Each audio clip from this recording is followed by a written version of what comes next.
Today's Bible blog. The rapture is a Christian belief that Jesus will suddenly return to take all believers, living and dead, to heaven, meeting him in the air to be with God, often before a period of great suffering called the Great Tribulation.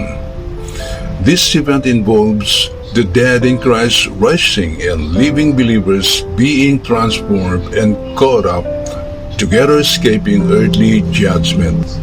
The term comes from a Latin word meaning to snatch away, though it's not in the Bible but described in 1 Thessalonians chapter 4, verse 16 to 17 and 1 Corinthians chapter 15, verse 50 to 54.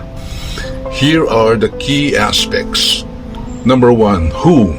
Believers in Jesus Christ. Views differ on all believers versus the most faithful. Number 2. What? Christians are instantly transported to heaven to meet Jesus. Number 3. When? Before or during the end times tribulation preceding Jesus' final return. Number 4. How?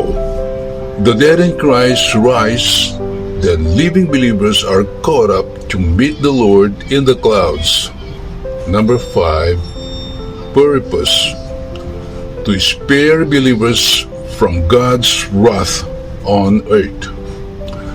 In essence, it's seen as a snatching away of the church to safety before divine judgment, a moment of great hope for many Christians.